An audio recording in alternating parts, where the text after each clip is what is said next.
రోజు నిద్ర లేవగానే మార్నింగ్ కాఫీయో, టీయో తాగడం మనకు అలవాటే కదా! వంటగదిలోకి వెళ్లి గ్యాస్ స్టవ్‌ని ఆపి తిప్పగానే రయ్యని మంట వస్తుంది. కానీ మీరెప్పుడైనా ఆలోచించారా? ఆ వంటగదిలో ఉన్న ఎర్రటి సిలిండర్‌లోకి అసలు గ్యాస్ ఎక్కడి నుంచి వస్తుందని? భూమి అడుగున దాగున్న ఎక్కడో ఉన్న గ్యాస్‌ని మన ఇంటి వరకు ఎలా తీసుకొస్తారు? ఒకవేళ ఈ గ్యాస్ అంతా అయిపోతే మన ఇంట్లో పరిస్థితి ఏంటి? ఈరోజు మన ముందున్న అతిపెద్ద టాపిక్ ఏంటంటే ఈ గ్యాసే. మన డైలీ లైఫ్‌లో చాలా బాగా యూజ్ అయ్యే ఈ ఎల్‌పీజీ గ్యాస్ అంటే లిక్విఫై పెట్రోలియం గ్యాస్ క్రైసిస్ గురించే ఈ వీడియో మొత్తం చెప్పబోతున్నాం. కాబట్టి ఈ వీడియోని ఎక్కడా స్కిప్ చేయకుండా లాస్ట్ వరకు చూడండి. చాలా ఇంట్రెస్టింగ్‌గా ఉంటుంది.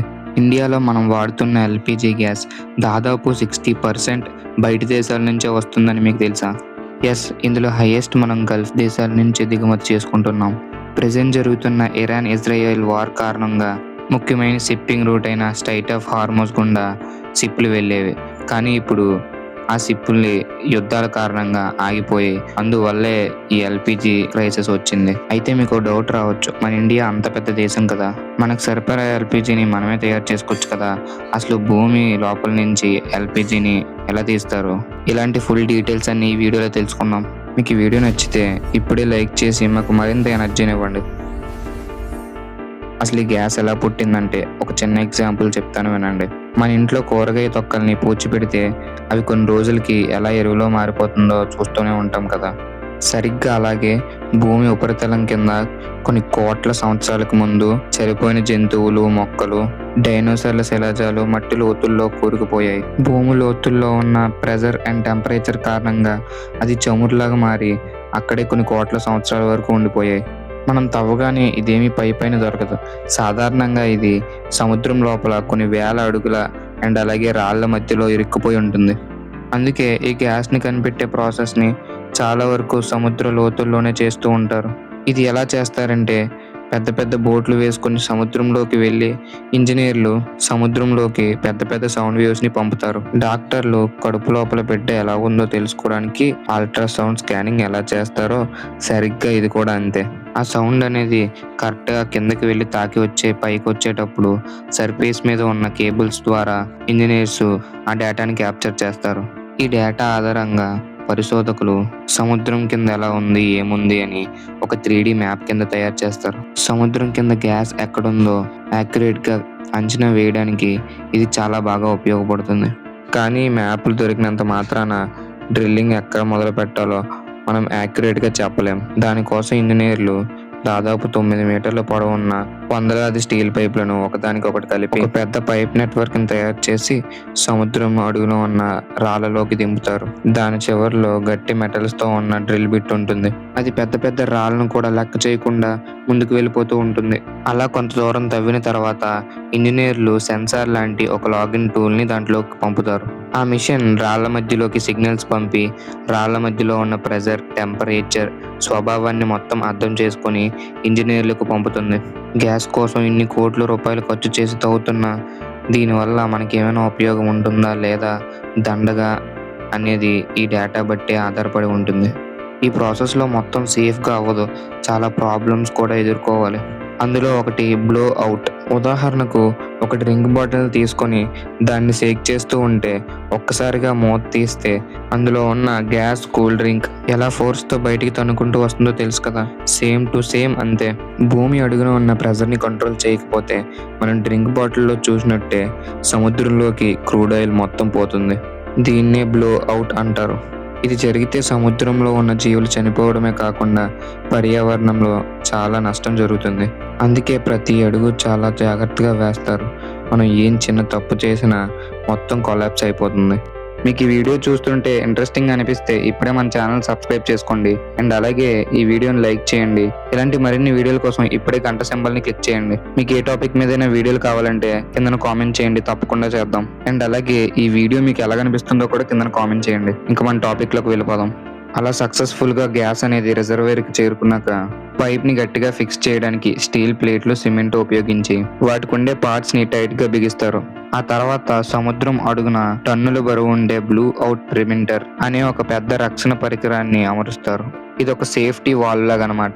ఇప్పుడు ఏదైనా సముద్రంలో ప్రమాదం జరిగి గ్యాస్ లీక్ అయితే క్షణాల్లో దాన్ని ఆపేసే శక్తి దీనికుంటుంది. హై ప్రెషర్‌ను అంటే దాదాపు 10,000 పీఎస్ఐ ప్రెషర్‌ని కూడా ఇది తట్టుకోగలదు. ఇంత పర్ఫెక్ట్‌గా సేఫ్టీ మెజర్స్ అన్ని తీసుకున్న తర్వాతే గ్యాస్‌ని బయటికి తీయడం మొదలుపెడతారు. ఫస్ట్ భూమి లోపల ఉండే ఎక్కువ ప్రెషర్ కారణంగా గ్యాస్ దానంతట అదే బయటకు వచ్చేస్తుంది. రాను రాను ప్రెషర్ తగ్గే కొద్దీ పెద్ద పెద్ద పంపులను యూజ్ చేసి గ్యాస్‌ని పైపుల ద్వారా పైకి లాగుతారు. అయితే మీరిక్కడ ఒక టాపిక్ గుర్తుపెట్టుకోవాలి. పైకి వచ్చేదేమీ క్లీన్ గ్యాస్ కాదు.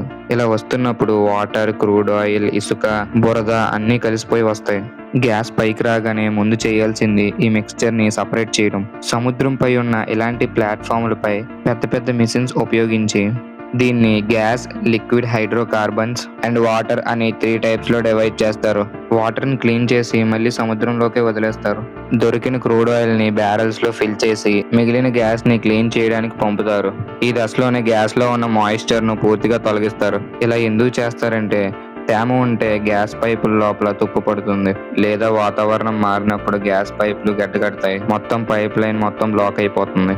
ఈ ప్రాసెస్ జరుగుతున్నప్పుడు వేల సంఖ్యలో సెన్సార్లు ప్రెషర్‌ను, టెంపరేచర్‌ను కరెక్ట్‌గా మెయింటైన్ అవుతున్నాయా లేదా అని చెక్ చేస్తాయి. ఈ డేటా మొత్తం సముద్రం ఒడ్డున ఉన్న ఇంజనీర్లకు ఎప్పటికప్పుడే వెళ్తూ ఉంటుంది. ఏదైనా చిన్న మిస్టేక్ జరిగితే మినిట్స్‌లోనే మెషిన్స్ వాటంతట అవే ఆగిపోతాయి. మనకి దీన్ని బట్టి తెలుస్తుంది కత్తిపై సాముతో సమానమని. ఒక చిన్న తప్పు జరిగినా కోట్ల నష్టం వస్తుంది అండ్ అలాగే ప్రాణాలు పోయే అవకాశం చాలా ఎక్కువగా ఉంటుంది. అండ్ తర్వాత అందులో ఉన్న కార్బన్ డయాక్సైడ్, సల్ఫైడ్స్ లాంటి మనకి హార్మ్ఫుల్ కలిగించే గ్యాసెస్‌ని కెమికల్స్ వాడి తొలగిస్తారు. తర్వాత ఈ గ్యాసెస్‌ని బాగా చల్లబరుస్తారు. అందులోని మీథేన్‌ని వేరు చేసి మనం వాహనాల్లో వాడే సహజ వాయువుగా మారుస్తారు. లేదా -162°C వద్ద చాలా ఎక్కువగా చల్లబరిచి ఎల్ఎన్జి అనగా లిక్విఫైడ్ న్యాచురల్ గ్యాస్ గా మారుస్తారు. ఇందులో ఉండే ఈథేన్ ను ప్లాస్టిక్ వస్తువుల తయారీల కోసం పెట్రోకెమికల్ ఇండస్ట్రీకి పంపుతారు. మరి మన ఇంట్లో వాడే ఎల్పిజి సంగతి ఏంటి అని అంటారా? అక్కడికి వస్తున్నాను. న్యాచురల్ గ్యాస్ లో ఉండే ప్రోపేన్, బ్యూటేన్ అనే వాయువులను విపరీతమైన ప్రెషర్ ఇచ్చి లిక్విడ్ రూపంలోకి మార్చడం ద్వారానే ఈ ఎల్పిజి తయారవుతుంది. ఆవిరిని ఎలా చల్లబరిస్తే నీరుగా మారుతుందో గ్యాస్ కి ఎలా హై ప్రెషర్ ఇస్తే లిక్విడ్ ఎల్పిజిగా మారుతుందన్నమాట. ఇంకేదైనా మిగిలి ఉంటే లైట్ క్రూడ్ ఆయిల్ లాగా వాటిని క్లీన్ చేస్తారు. ఇదంతా సముద్రంలో జరిగే ప్రాసెస్ అయితే నేల మీద కూడా గ్యాస్ ని తీస్తారు. ఇది కొన్నిసార్లు సముద్రంపై గ్యాస్ తీయడం కంటే చాలా ఖర్చు అయినదిగా, చాలా కష్టంగా మారుతుంది. ఇక్కడ కూడా సేమ్ ఇందాక చెప్పినట్టుగా తీస్తారు. అలా సముద్రంలో అయినా నేల మీద అయినా గ్యాస్ ని బయటికి తీసిన తర్వాత పెద్ద పెద్ద రిఫైనరీ ప్లాంట్స్ కి పంపాలి. దీనికోసం దేశం మొత్తం వందల మైళ్ళ పైప్ల నెట్వర్క్ ని ఉపయోగిస్తారు. గ్యాస్ ప్రెషర్ తగ్గకుండా ఉండడానికి మధ్య మధ్యలో కంప్రెసర్ స్టేషన్స్ ఉంటాయి. మొత్తానికి గ్యాస్ అయితే రెడీ అయిపోయింది. కానీ ఇంత ప్రమాదకరమైన గ్యాస్ ని ఇంట్లో వాడుకోవాలంటే దాన్ని నిలువ ఉంచడానికి ఒక బలమైన కవచం కావాలి కదా. అదే మన వంటగదిలో ఉండే ఎర్రటి గ్యాస్ సిలిండర్. ఈ గ్యాస్ సిలిండర్ ని చాలా సెక్యూర్ గా అండ్ అలాగే సేఫ్ గా చాలా ప్రికాషన్స్ వాడి తయారు చేస్తారు. మొత్తానికి గ్యాస్ సిలిండర్ తయారవుతుంది. వాల్వ్ దగ్గర ఎలాంటి లీకేజ్ లేదని నిర్ధారించుకున్న తర్వాత పైన సీల్ వేసి దానిపై సర్టిఫికేట్ లేబుల్ ని అంటించి అన్ని సేఫ్టీ ప్రికాషన్స్ పాస్ అయిన సిలిండర్లకు మాత్రమే డిస్ట్రిబ్యూటర్ ద్వారా మన ఇంటికి పంపిణీకి పంపిస్తారు. చూసారా, సముద్రంలో ఎక్కడో అడుగున ఉన్న గ్యాస్ ఎన్నో అడ్డంకులు దాటుకొని మన ఇంటికి వస్తుందో. ఇప్పుడు మీ అందరికీ సాధారణంగా వచ్చే క్వశ్చన్ ఏంటంటే మనమే మన ఓన్ ఎల్పిజిని తయారు చేసుకోవచ్చు కదా, ఎందుకు బయట దేశాల నుంచి తెచ్చుకుంటున్నామని. నిజానికి ఇండియాలో కూడా ఎల్పిజి దొరుకుతుంది. బాంబే, హై, కృష్ణా, గోదావరి బేసిన్, అస్సాం, రాజస్థాన్ లాంటి ప్రాంతాల నుంచి మనం రాత్రి పగలు తేడా లేకుండా చాలా క్రూడ్ ఆయిల్ని బయటికి తీస్తున్నాం.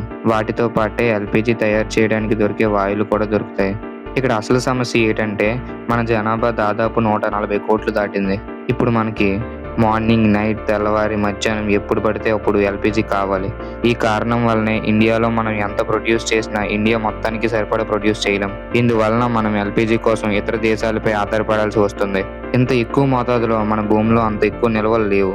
మీరు రోజు యూజ్ చేసే గ్యాస్ సిలిండర్ వెనుక ఎంత పెద్ద చరిత్ర, ఎంతమంది శ్రమ ఉందని ఇప్పుడు మీకు ఒక స్పష్టమైన అవగాహన వచ్చి ఉంటుంది. మీకు ఈ వీడియో ఎలాగనిపించిందో కింద కామెంట్ చేయండి అండ్ అలాగే లైక్ చేయడం మర్చిపోకండి.